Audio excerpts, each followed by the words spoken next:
My name is Matt, and if you've ever had a boss who made you choose between your integrity and your job, you're going to want to hear this. It's a story about loyalty, betrayal, and the quiet satisfaction of knowing that competence isn't cheap, especially when a company loses it. Before we get into the nuts and bolts of how I brought down a federal contractor from the inside, do me a favor and hit that subscribe button. Let me know in the comments if you've ever had to deal with a boss who thought the rules didn't apply to them. You are not alone. The hum of the fluorescent lights in our office has never bothered me. For 22 years, it was the soundtrack to my professional life, a steady, low-frequency drone that meant things were running as they should. As an accountant for a boutique aerospace manufacturing firm, Mac Dynamics, that hum was the sound of stability. It was the sound of purchase orders being processed, of payroll being met, of government contracts being fulfilled. But this morning, that familiar hum feels different.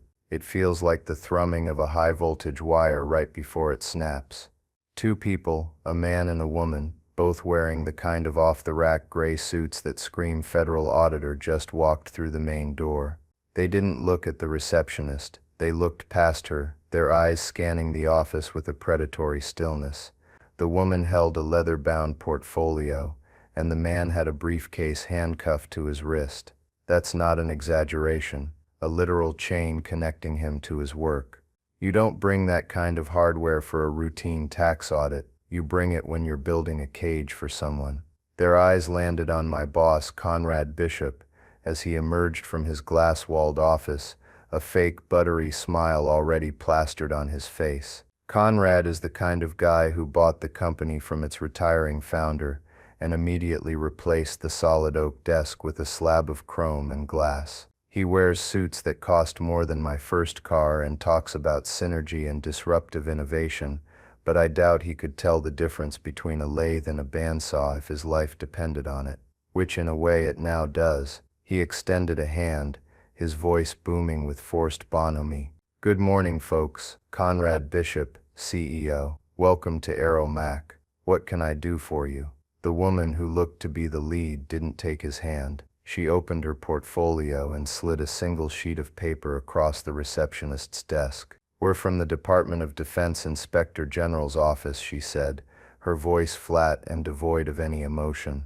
"We're here to conduct a full-spectrum audit of all DoD-related contracts, effective immediately, and we'd like to start by speaking with your lead accountant. The name we have is Matthew Dolan. My name, Matt." The buttery smile melted off Conrad's face like wax on a hot engine block. His head snapped in my direction, his eyes wide with a dawning panicked horror. For a split second, the polished MBA-wielding CEO was gone, replaced by a cornered animal. He looked at me, and I just gave him a small, almost imperceptible nod.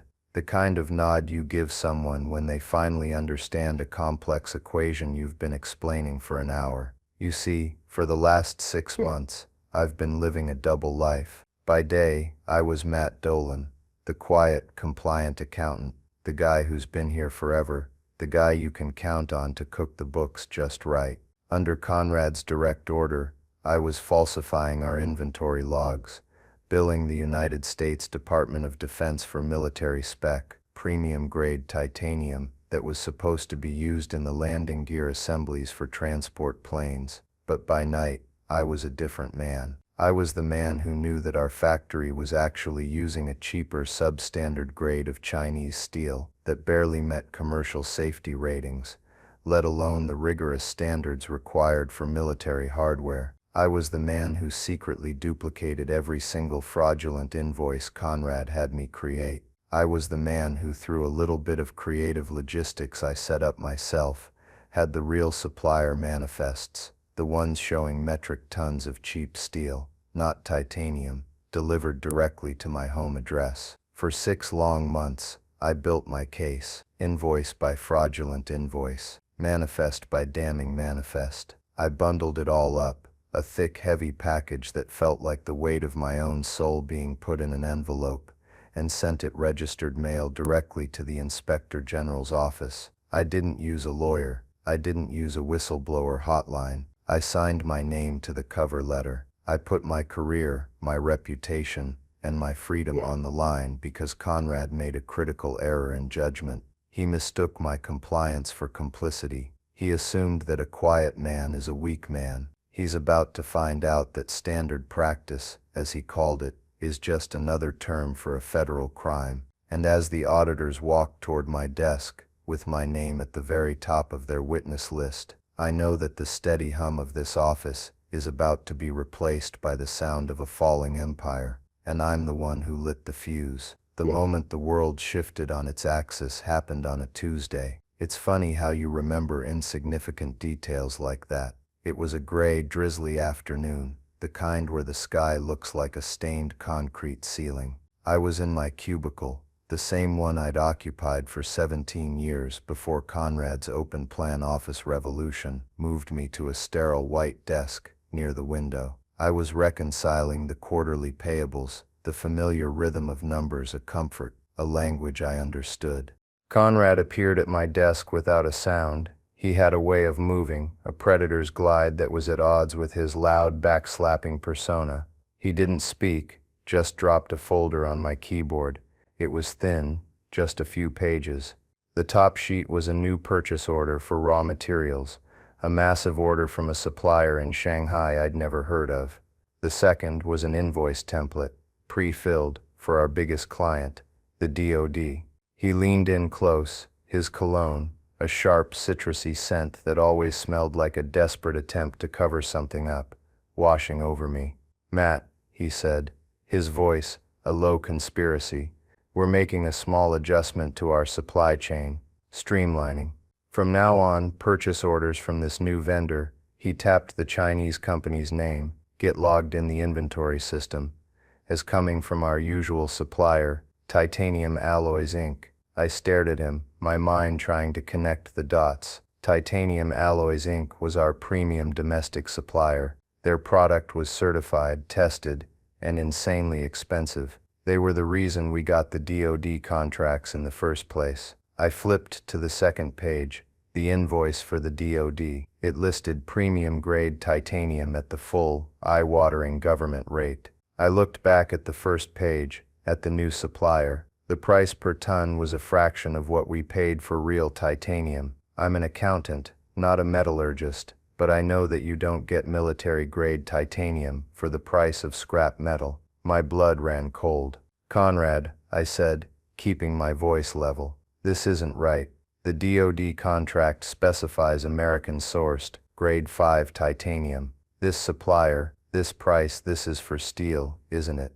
And it's not even high-grade steel." Conrad straightened up, a thin, unpleasant smile on his lips. He looked around the office, then back at me. Matt, you've been in this business a long time. You know how it works. This is standard practice, a cost-saving measure. The margins on these government jobs are razor thin. We're just making it work. Nobody will ever know. The parts look the same. They pass the initial stress tests. It's just numbers on a page. Your page. He tapped my desk again, harder this time. "So, you're going to log the deliveries as titanium, and you're going to bill the DoD for titanium. The inventory needs to match the invoices. Is that clear?" I felt a knot form in my stomach, cold and hard. For 22 years I had served this company. I started under Old Man Hemlock, the founder. He was a tough, honest engineer who believed in quality above all else. He used to say, "Our name is on every part that leaves this floor. Don't you ever dishonor it." I had honored it. I had worked late, caught errors that saved us millions, and built the accounting systems from the ground up. I knew every contract, every supplier, every financial artery of this place. I was loyal not just to the company, but to the idea of it, to the integrity Hemlock had instilled in me. And now his successor, this slick MBA who'd never gotten his hands dirty, was ordering me to commit fraud, to put substandard materials into the landing gear of military planes, to endanger lives for the sake of his profit margins. I looked at him, and he must have seen the dissent in my eyes. His face hardened. "Let me be perfectly clear, Matt. You're a good accountant, loyal, but you're also—" He paused, searching for the word, a cruel smirk playing on his lips. "Expensive." You've been here a long time. Your salary, your benefits, that pension that's vesting in a few years, it's a significant line item on my spreadsheet. There are a lot of younger, hungrier accountants out there who understand the modern realities of business, who are team players. The threat was no longer veiled. It was a guillotine held over my head. My wife, Sarah, had just been forced into early retirement from her teaching job due to a health issue. We were counting on my salary, on my pension. We had a mortgage, plans. He wasn't just threatening my job, he was threatening my entire life, the future I had worked so hard to build for my family. I felt something break inside me. It wasn't loud, it was a quiet, internal fracture. The man I thought I was, the loyal employee, the man of integrity, was being held hostage. I looked down at the folder, then back at him. My voice came out as a whisper, a sound I barely recognized as my own. I understand. Good, he said, the buttery smile returning. Knew I could count on you, Matt. You're a company man, always have been. He glided away, leaving the folder and his stench of corruption behind. I sat there for a long time, the fluorescent lights humming overhead. The sound of stability had become the sound of my own capitulation. For 6 months, I did what he asked. I falsified the logs. I processed the fraudulent invoices. I became a criminal in a collared shirt. But with every keystroke, with every lie, I entered into the system. That quiet fracture inside me grew. It grew into a chasm. And in that chasm, a plan began to form. A cold, meticulous, and patient plan. Conrad thought he had bought my silence and my soul. What he had actually done was declare a war he had no idea he was fighting. He thought I was just an old expensive accountant. He was about to learn that my real value wasn't on his spreadsheet. It was in my memory, my meticulousness, and my newfound ice-cold resolve. The first month was the worst. I'd come home from work, and the lie would be clinging to me like a physical residue. Sarah would ask how my day was, and I'd say, fine, the usual. But it wasn't the usual. I felt like a stranger in my own life. The easy comfort we'd shared for 30 years was strained. She knew something was wrong. I was quiet, distracted. The stress manifested in my body, a persistent headache behind my right eye, a tightness in my chest that wouldn't go away. We were eating dinner one night, a simple meal of roasted chicken that she'd made, and she put her fork down. "Matt, what is it?" she asked, her voice gentle but firm.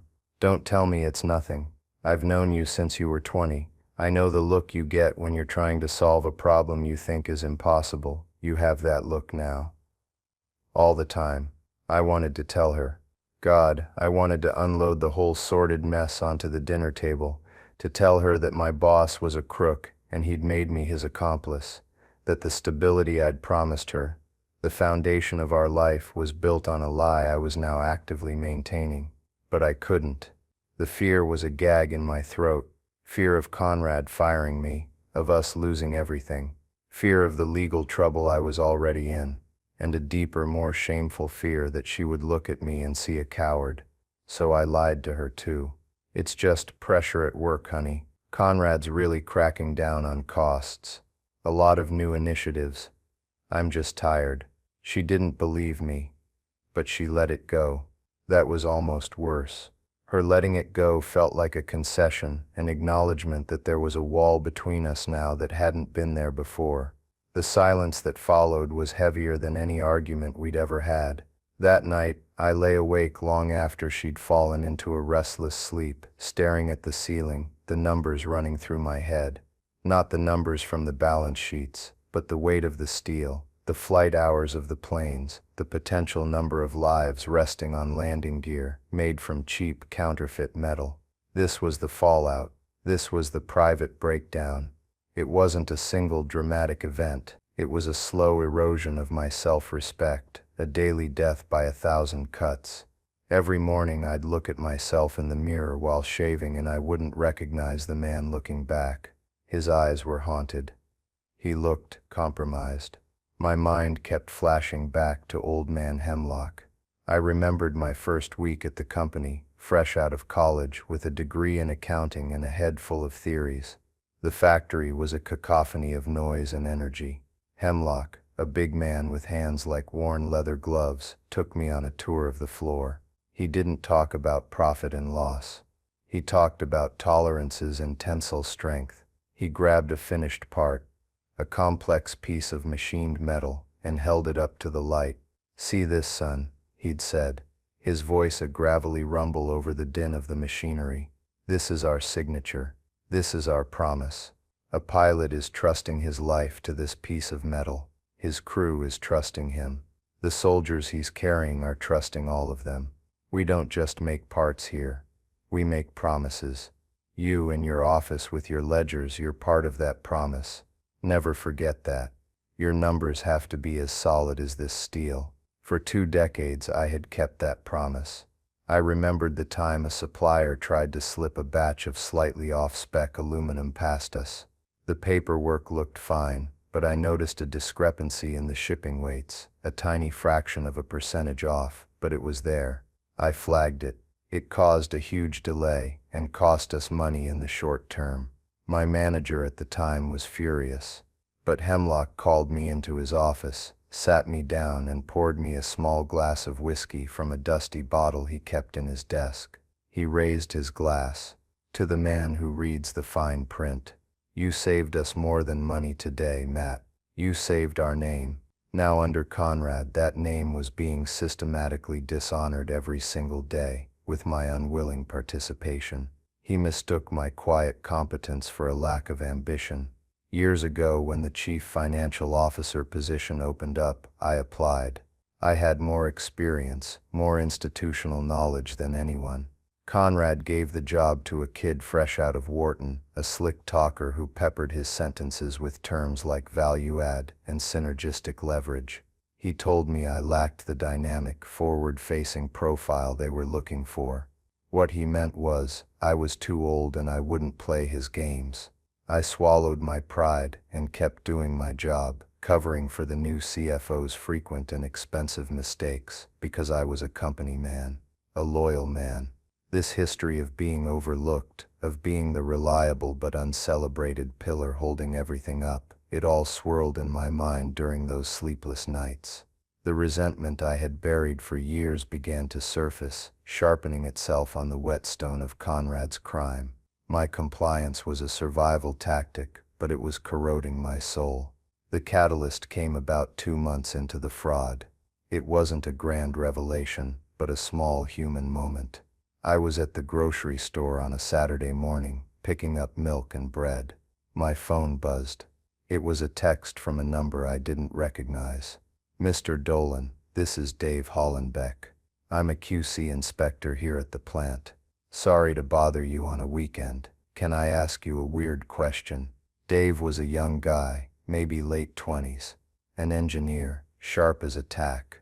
I'd helped him sort out a payroll issue a few years back, and we'd been friendly ever since. He was one of the good ones, a modern version of Old Man Hemlock, someone who cared about the work. I texted back, "Sure, Dave. What's up? The material certs for the last few shipments, they seem off.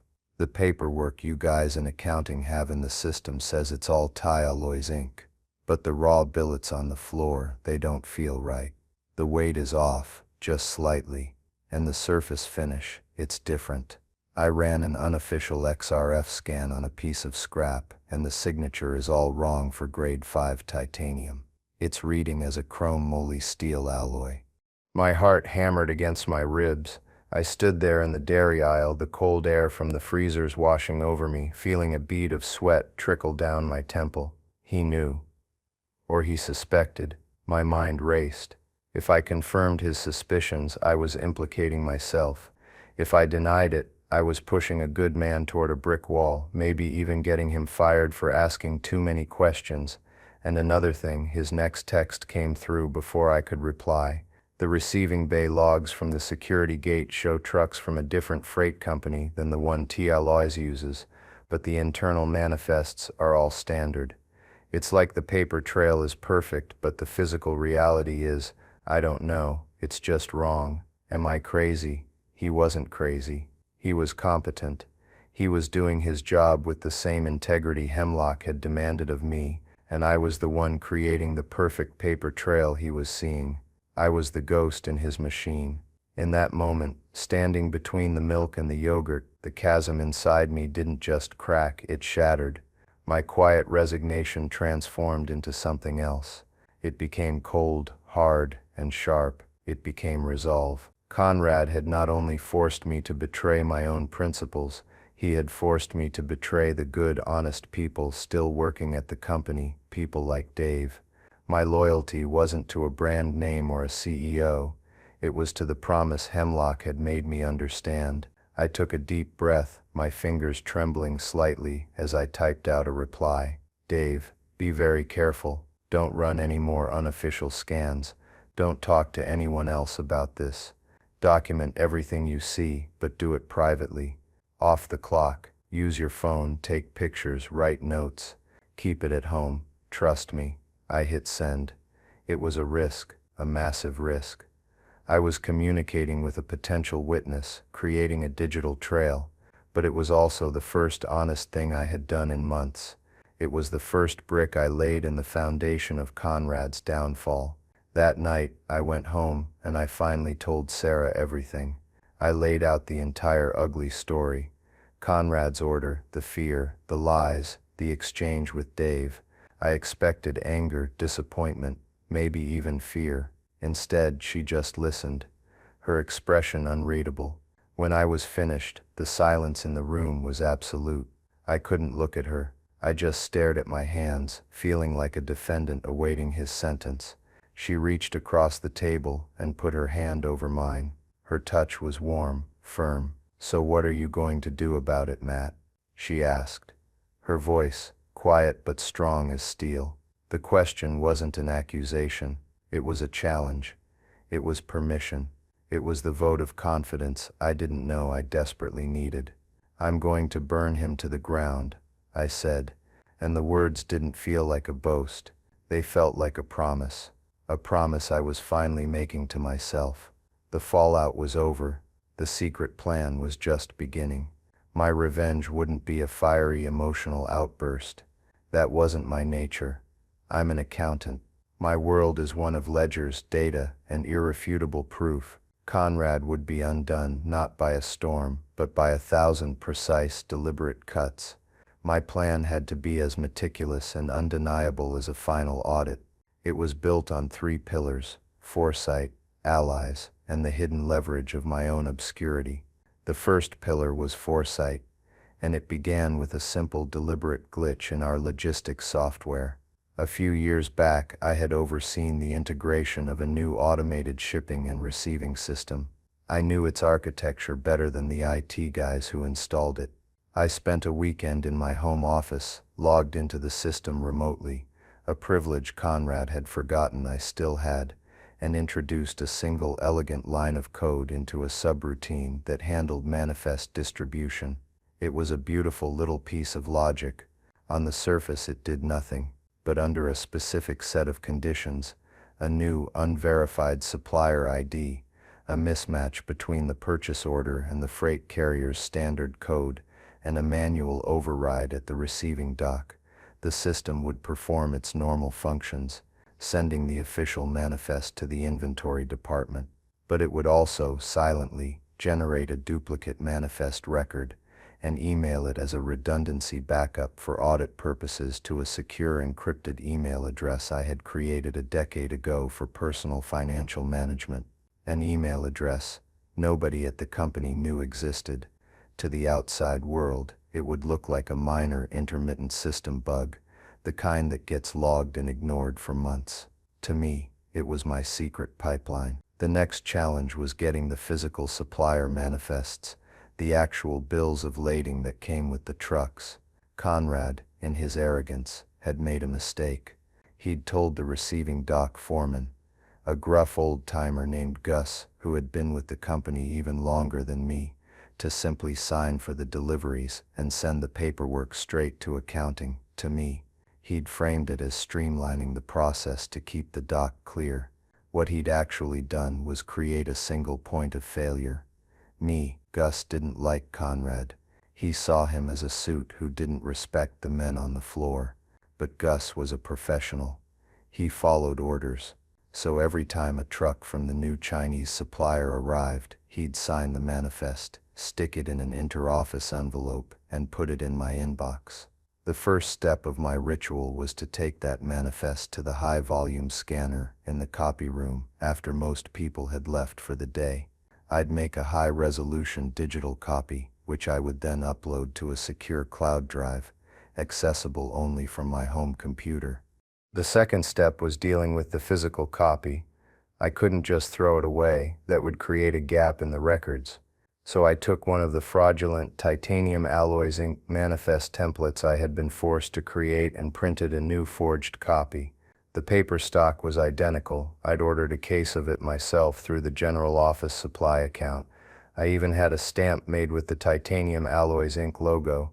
I'd process the forged manifest, enter it into the official system, and then file the hard copy in our archives. The real manifest, the one showing a delivery of substandard steel from Shanghai, would be folded neatly and slipped into my briefcase. Every night, I would walk out of that building with a piece of high treason evidence against my boss.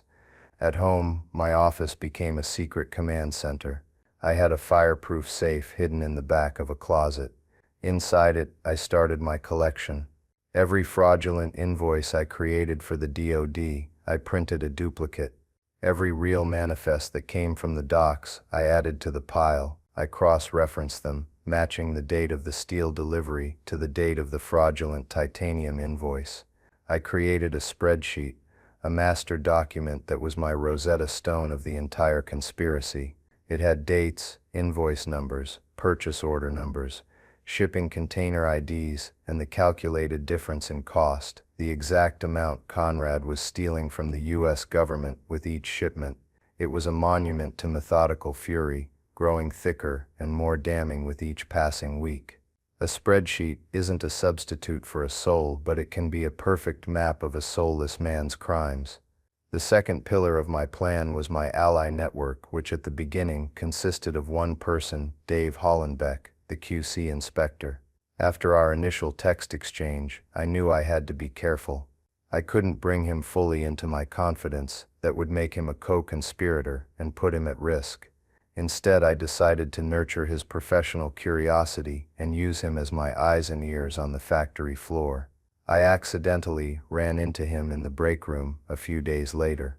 I got my coffee, a bitter burnt brew that was a staple of our corporate culture, and sat down at his table.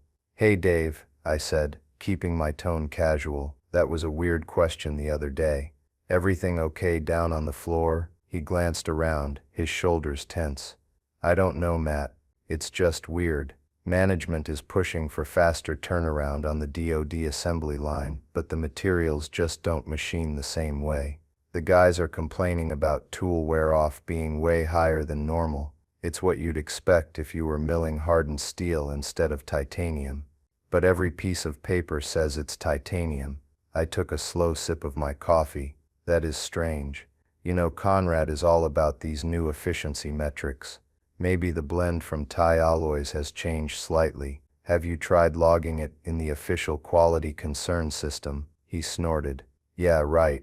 The last guy who logged a concern about Conrad's efficiency metrics got transferred to the night shift cleaning crew. No, I'm keeping my head down, but I'm also keeping a notebook, like you said." "Good," I said, my voice low. "Just be an engineer, Dave. Observe, record data. Data doesn't have an opinion, it's just true or false." Over the next few months, Dave became my unwitting intelligence agent. He'd send me cryptic texts with photos of metal shavings that were the wrong color, or screenshots of machine telemetry data showing abnormal stress loads. He was building his own case, driven by his own professional ethics, and it was perfectly parallel to mine. He was the corroborating witness I would need, and he had no idea. The final pillar was the most crucial hidden leverage. I knew that even with a mountain of evidence, this could turn into a messy legal battle. Conrad was rich. He would hire the best lawyers money could buy. They would try to discredit me, paint me as a disgruntled employee, or worse, the mastermind behind the whole scheme. I needed something more. I needed an unimpeachable external validator. That validator was General Mark Kincaid, retired. Before he retired from the Air Force, he was in charge of logistics and procurement. Now he was a senior consultant for a Beltway advisory firm that the DoD often used to oversee its most critical supply chains. I had met him a few times over the years at contract review meetings. He was a hard, no-nonsense man who cared about two things: the mission and the taxpayers' money. He was also a stickler for details. He once held up a $1 billion contract for a week because of a rounding error in the third decimal place on a fuel consumption report. He and I had actually bonded over that, two men who believed in the sanctity of correct numbers. We had exchanged personal email addresses once, after a particularly grueling meeting, with him saying, "Dolan, if you ever see anything that doesn't add up, you email me directly. I don't trust these corporate go-betweens." It was a long shot. He was retired, and it had been years, but I held on to that email address like a royal flush. It was my ace in the hole. My evidence needed to be presented not just to an anonymous office but to a person with the reputation and the authority to cut through the bureaucracy and the corporate stonewalling. For 6 months I lived this life. I was a ghost in my own company. I performed my duties flawlessly. I smiled at Conrad in the hallways. I delivered his fraudulent reports on time. I was the model of a compliant, broken man. He saw my quiet efficiency as a sign of my surrender. He never once suspected that every keystroke, every filed report, every polite nod was an act of war. He saw an old accountant shuffling papers. He failed to see the architect building his prison. Finally, after the 6th month, the file was complete. It was a thick, heavy stack of paper in a banker's box. My master spreadsheet, printed and bound, copies of every fraudulent invoice, copies of every real supplier manifest, a separate, sealed envelope with a detailed log of my conversations with Dave presented as anonymous concerns from a QC source, and on top of it all a cover letter. It was addressed directly to the Office of the Inspector General, but the first line was specific: for the attention of General Mark Kincaid Rhett or his successor in the field of material integrity. In the letter, I laid out everything concisely and factually. I admitted my own role, explaining the duress and the threat to my livelihood. I didn't make excuses, I simply stated the facts. I signed it Matthew Dolan, lead accountant, Aeromock Dynamics, and included my employee number, my home address, and my personal phone number. I took the box to the post office on a Saturday morning. Sarah came with me. She didn't say a word, just squeezed my hand as I pushed the heavy package across the counter and paid for registered mail with signature confirmation. The clerk stamped it with a loud final thud. As we walked out into the sunlight, I felt a profound sense of peace wash over me. The fear was gone, replaced by a calm certainty. For half a year I had carried this weight. Now it was out of my hands. I had built the case brick by brick. I had aimed it at the heart of the machine. All I had to do now was wait for the gears to turn. The silent takeover was in motion. Conrad thought the game was his to control. He didn't realize that I had already written the ending. The 3 weeks after I mailed the package were the longest of my life. Every day at work was a master class in controlled anxiety. I walked into the office expecting to see federal agents waiting for me, or to be frog-marched out by security. Conrad, blissfully unaware, continued his reign of arrogant mismanagement. He called a company-wide meeting to announce a new synergistic branding initiative, which involved changing the company logo and spending $100,000 on new letterhead. While he was droning on about brand identity, I was mentally tracking my package as it made its way through the government's labyrinthine mail system. The signature confirmation had come back, received and signed for. The fuse was lit, but the bomb was on a very long timer. During this time, Dave, the QC inspector, grew more and more agitated. He started leaving notes on my desk, tucked inside folded-up reports. Another batch came in, heavier than the last. The milling machines are showing chatter marks consistent with high-carbon steel. Heard from a friend at a machine shop. He says there's a rumor a Chinese company is flooding the market with counterfeit aerospace alloys. The certificates are forged. He was closing in on the truth from his end, a detective piecing together a crime he didn't know I had already solved. I kept my replies brief and non-committal, urging caution. My silence was a shield for both of us. Then on a Monday morning, it happened. My first move wasn't an explosion, it was a quiet digital ripple. I received an automated email from the DoD's procurement portal. It was a generic notification. Contract #77A4B has been flagged for a material certification review. All pending payments have been suspended. Please await contact from a contract compliance officer.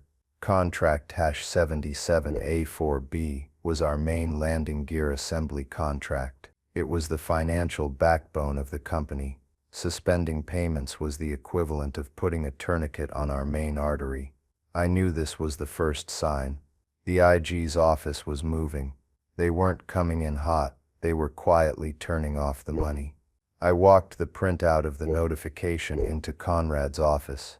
He was on the phone, laughing loudly about a golf game. I placed the paper on his glass desk. He glanced at it, his smile faltering. "What's this?" he asked, his tone dismissive. "A payment suspension," I said calmly. "They've flagged the landing gear contract for a material review." He waved his hand. "It's just bureaucracy. Some clerk in a basement probably misplaced a form. Get on the phone, Matt. Fix it. That's what I pay you for." I just nodded. "Of course, Conrad. I'll look into it." I didn't make a single call. I didn't need to. I knew exactly what was happening.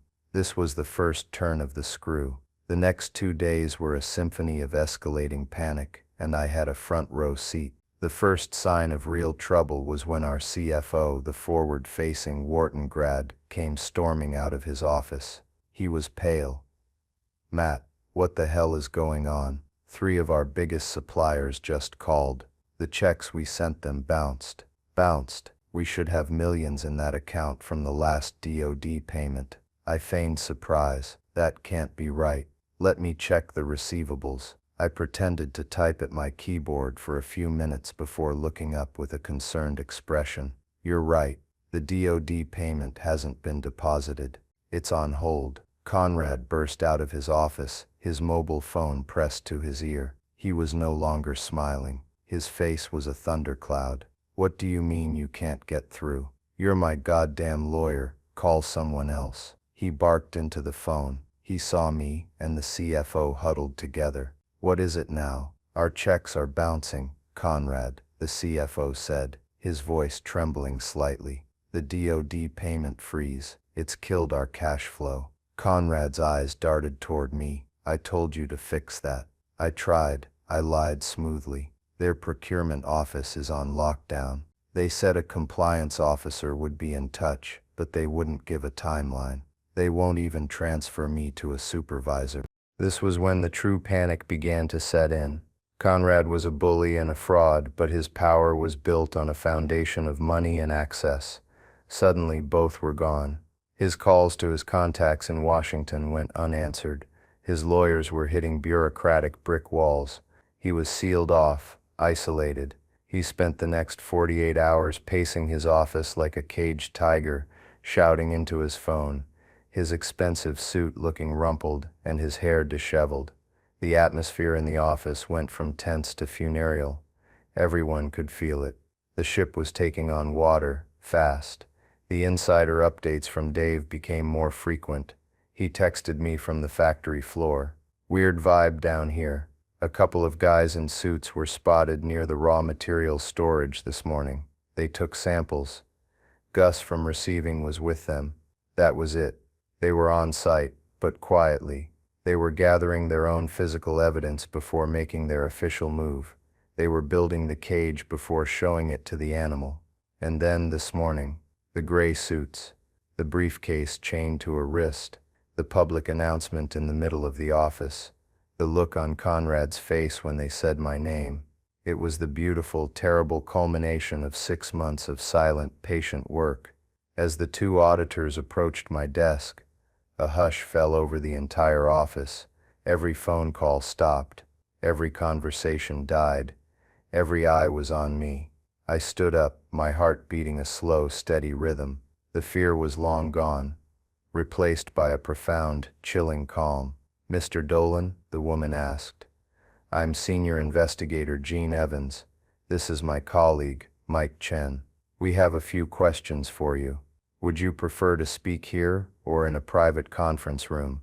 Conrad, who had followed them, interjected, his voice tight with desperation. "Now, hold on a minute. Matt is a valued employee, but any official questions for the company should go through me or our legal counsel. My lawyer is on his way." Investigator Evans didn't even look at him. She kept her eyes fixed on me. "Mr. Dolan, your choice." Her question was a formality, but it was also a test. Speaking in the open would be a declaration. It would signal to everyone in that room, to every person who had ever been condescended to or bullied by Conrad, that the balance of power had irrevocably shifted. "Here is fine," I said, my voice clear and steady. "I have nothing to hide." That was the moment the silent takeover became a public execution. Conrad looked like he had been struck by lightning. The blood drained from his face, leaving a pasty gray mask of disbelief. He opened his mouth, then closed it again. For the first time since I'd known him, Conrad Bishop was speechless. He had built his kingdom on lies, and I had just handed the truth, a megaphone. The first move was over. Check. The immediate aftermath of my public declaration was a study in contrasts. Investigator Evans and Mike Chen pulled up chairs to my desk, creating a small impromptu island of federal authority in the middle of our open-plan office. Evans opened her portfolio, revealing a pristine copy of the file I had sent them. My cover letter was on top. She tapped it with her pen. "So, Mr. Dolan, let's start from the beginning," she said, her voice a calm, professional monotone that invited no argument. "Tell us about the standard practice here at Aeromac Dynamics." As I began to speak, laying out the timeline of the fraud just as I had in my letter, I could feel Conrad's eyes burning into the side of my head. He was standing about 20 feet away, frozen in a state of impotent fury. He was the CEO, the king in his glass castle, but in this moment, he was just a bystander at his own autopsy. My colleagues tried to pretend they were working. Keyboards clicked half-heartedly. Phones were picked up and put down without calls being made. But I knew they were all listening, their ears tuned to the quiet, methodical dismantling of their boss. This wasn't just my story, it was theirs too. It was for every time Conrad had dismissed their concerns, taken credit for their work, or treated them like disposable assets on a balance sheet. While I was giving my statement, my phone, which was on my desk, buzzed with a text from Dave. "Holy hell, they're shutting down the DoD line. Feds are all over the floor with scanners and calipers. They're pulling finished landing gear assemblies right off the racks. Gus is pointing out the specific pallets that came from the new supplier. Conrad's production manager is just standing there sweating through his shirt. Dave was providing a real-time color commentary of the chaos I had unleashed. The auditors in front of me were handling the paper trail, while their field team was simultaneously proving the physical reality of the crime. It was a perfectly executed pincer movement. My initial interview lasted for nearly 2 hours. I walked them through my spreadsheet, explaining how I had matched the fraudulent invoices to the real manifests. I showed them the glitch I had created in the logistics software, framing it as a lucky break, a system anomaly that had first alerted me to the duplicate records. I didn't need to embellish. The facts were damning enough on their own. Throughout it all, Mike Chen, the man with the chained briefcase, said almost nothing. He just listened, his eyes missing nothing, occasionally making a note on a small pad. He was the observer, the verifier. When we were done, Evans closed her portfolio. "Thank you, Mr. Dolan. You've been very helpful. We'll need you to provide a formal signed deposition later today.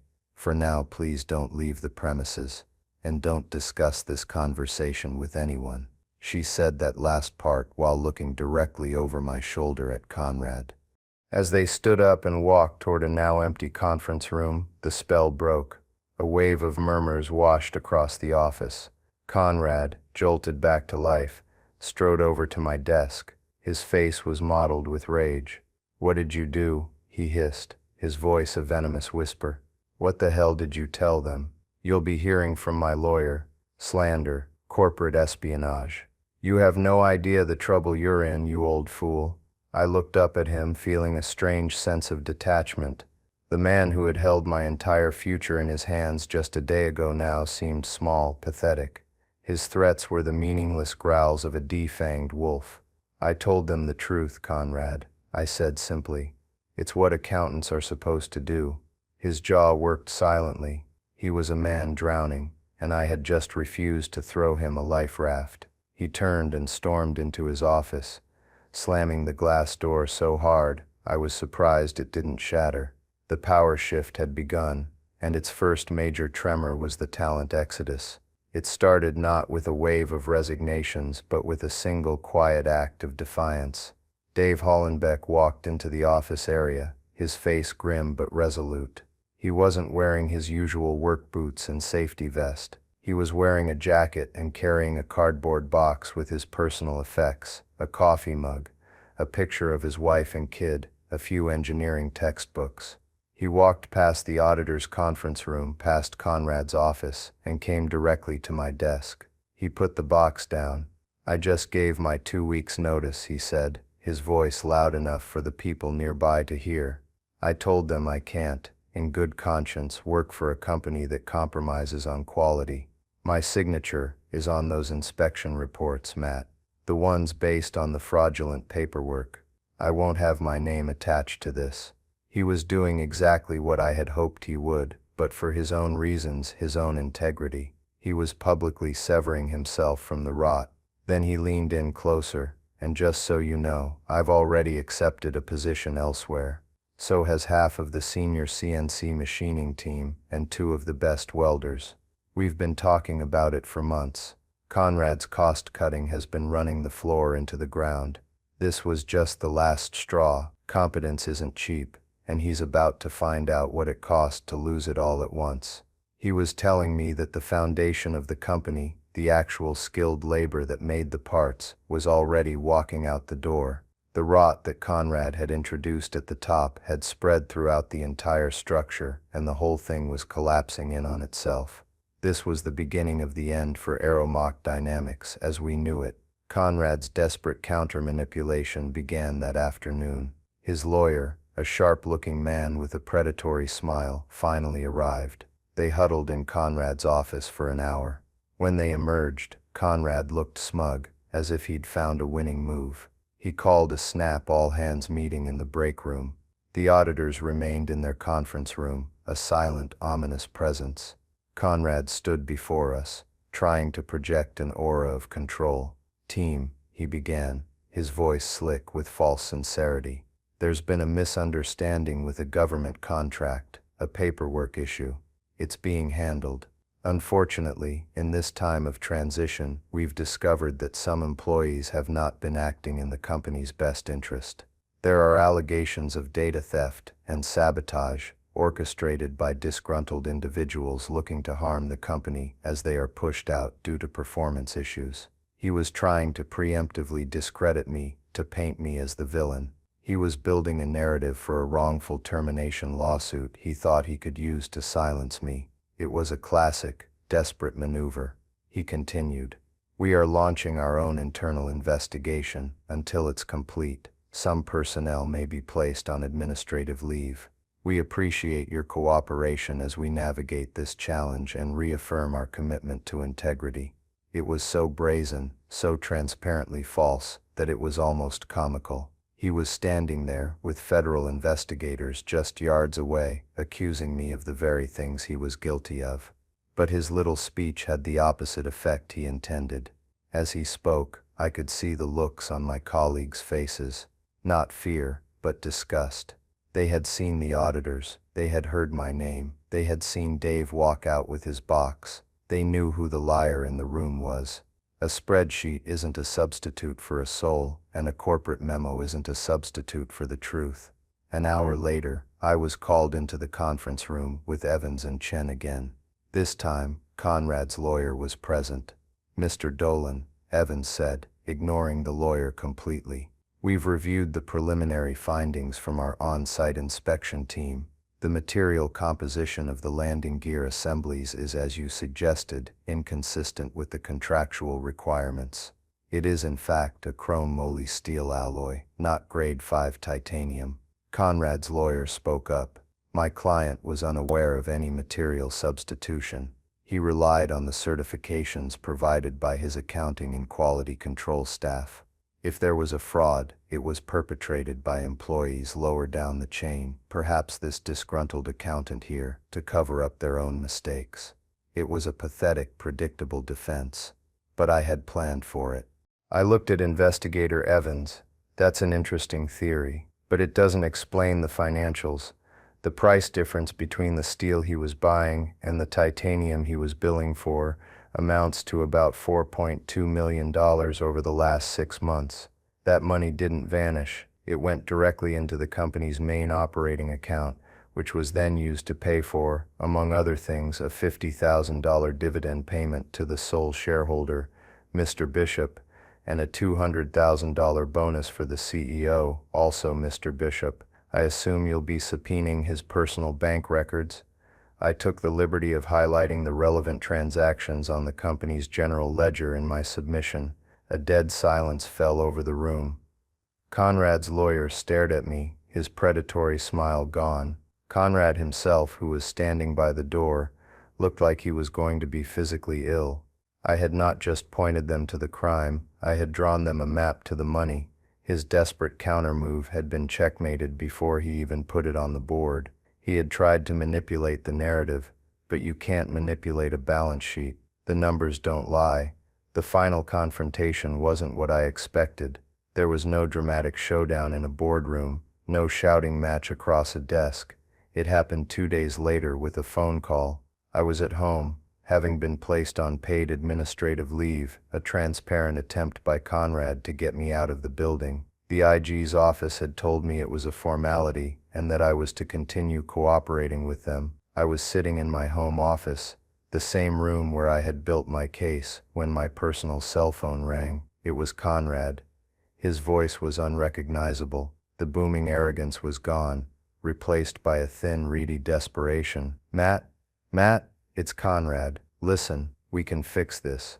I said nothing. I just listened to the sound of his world crumbling through the phone. "It was a misunderstanding," he stammered, the words tumbling out of him. "A supply chain error. You have to tell them that. You were my accountant, my right-hand man. They'll listen to you. Just say you made a mistake in the paperwork, that you misinterpreted the manifests. I can make it worth your while, Matt.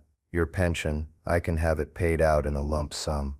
Double it. Just, you have to call them back. You have to retract your statement." He was begging. The man who had threatened my family's future, who had called me old and expensive, was now pleading for me to save him. The irony was so thick I could taste it. I let the silence hang in the air for a long moment, letting him stew in his own panic. Then, I spoke, my voice calm and devoid of emotion. "Why would I do that, Conrad?" I asked. "You told me yourself it was standard practice." There was a choked sound on the other end of the line. He had no answer. He had been so thoroughly beaten by his own words, his own actions, that there was nothing left to say. "I have to go, Conrad. I have a meeting with some people from the Department of Justice this afternoon. I'm sure you'll be hearing from them soon enough." I hung up the phone. I didn't feel a surge of triumph or a rush of adrenaline. I just felt a profound sense of quiet. The quiet of a job finished. The quiet of a promise kept. The news of Conrad's removal came a week later, not through an office memo, but from a small article in the business section of the local paper. Aeromax CEO indicted on federal fraud charges. It detailed how Conrad Bishop had been arrested by federal agents, charged with multiple counts of wire fraud, mail fraud, and making false statements to the government. The company's assets were frozen, and it was being placed into federal receivership. The empire had fallen. It happened off-screen, a consequence of his own hubris, just as it should. The new workplace reality for me began to take shape during that same week. My phone started ringing, but it wasn't Conrad. It was Dave Hollenbeck. "Matt," he said, his voice buzzing with energy. "The company that hired me and the other guys, a competitor across town called Precision Aerospace, their CEO wants to meet with you. He said he's been trying to steal you for years. He heard what happened. He knows you were the one who held that place together." A few days later, I sat in a modest but clean office, across a solid wooden desk from a man in his late 60s, with the calloused hands of an engineer. He reminded me of Old Man Hemlock. He didn't talk about synergy or brand identity. He talked about building things right. "Mr. Dolan," he said, "I'm not going to blow smoke. I know what you did at Aeromac. I know what Conrad tried to make you do. It takes a hell of a man to do what you did. I don't have a fancy title to offer you. Not yet, but I have a company that believes in integrity, and I need a chief financial officer who does too. I need someone to help me build this place into what Aeromac should have been." He slid a piece of paper across the desk. It was an employment offer. The salary was 20% higher than what Conrad had paid me. The benefits were better, and the title was the one I had earned, the one Conrad had denied me 20 years ago. My new throne wasn't a corner office with a glass wall. It was a seat at a table with people who respected my competence, who shared my values. It was a place where the hum of the lights once again sounded like stability. But this time, it was a stability I had built myself, on my own terms. The vindication wasn't in Conrad's fall. It was in my own ascent. It was in the quiet knowledge that I had been tested, and I had not been found wanting. I had reclaimed, not just my career, but my self-respect, and that was a profit no spreadsheet could ever calculate. It's been a year now. My new office has a window that looks out over a bustling factory floor, but it's a different kind of bustle. There's a sense of pride here, of purpose. The parts they make are flawless. The numbers in my ledgers are honest. Dave Hollenbeck is now the director of operations, and we often have lunch together, two men who believe that doing things the right way is the only way.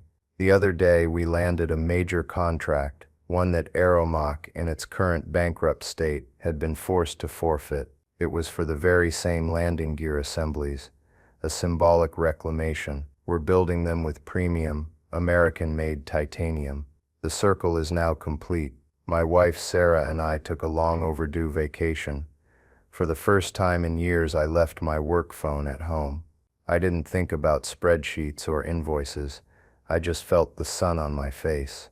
That quiet peace, the kind that only comes when your actions and your values are in perfect alignment, is the real reward. Conrad's prison isn't a federal penitentiary, though he's currently residing in one. His real prison was the one he built for himself, made of greed and arrogance. I just held the door open for him. And that brings me to you. So many of us have been in a position where we felt overlooked, underestimated, or erased by someone in power. We're told to be a team player, which is often just corporate speak for shut up and do what you're told. We're made to feel like we're just a line item on a budget, an asset that has depreciated over time. My story is proof that your experience, your integrity, and your quiet competence are your greatest assets. They can't be quantified on a spreadsheet, and they are the one thing a bad boss can never take from you. They can only underestimate them. And when they do, that's when you have the most leverage. Never mistake compliance for complicity, and never forget that sometimes the most powerful move is the one you plan in silence. Loyalty to a company is a business transaction. Loyalty to your own principles is what defines you as a person. Thank you for listening to my story. If it resonated with you, I hope you'll like this video and leave a comment below. Share it with someone who might need to hear that they are not alone. And please don't forget to hit that subscribe button and ring the bell for more stories about justice in the workplace. Remember, your value is not determined by those who don't have the vision to see it.